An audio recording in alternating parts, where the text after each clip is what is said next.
Alright guys, I just want to shoot a quick video of my air dryer setup.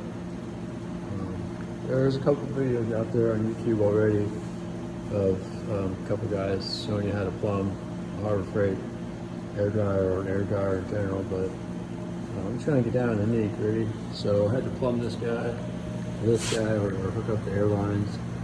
And these Harbor Freight air dryers, you have to wire them up yourself. You have to get a power cable, like an hours and wire it up yourself. But anyways, so I chose the PEX route, and it was pretty simple, pretty easy. I just bought like, I don't know, 4 or 5 6-foot or 5-foot sticks at Menards, and as you can see, I have a multitude of valves here. This one was kind of accidental. I got carried away while I was working, and I meant to put him underneath.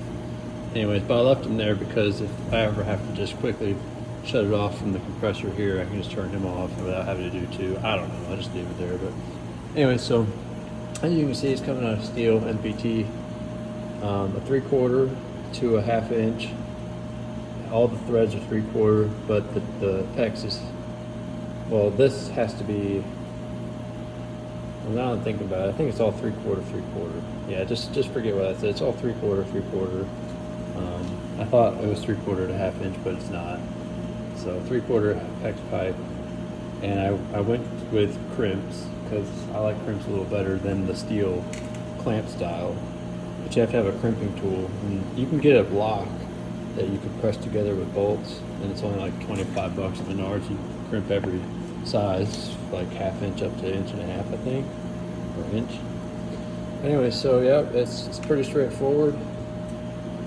You run it obviously in, and it's important to have this valve set up because if the air dryer stops working, you get that red light, you need to be able to work on it. But if you need shop air at the same time, you can just close this valve, and open this one, and you'll still get air running, but you'll be able to disconnect here and take the air dryer out. Now I have mine propped up a little bit, so once I take the props off, I'll have space, and it should disconnect fairly easily. But this PEX is very flexible, so you should be able to move it a little bit. The other couple things I want to show is that, so it's sitting on cork.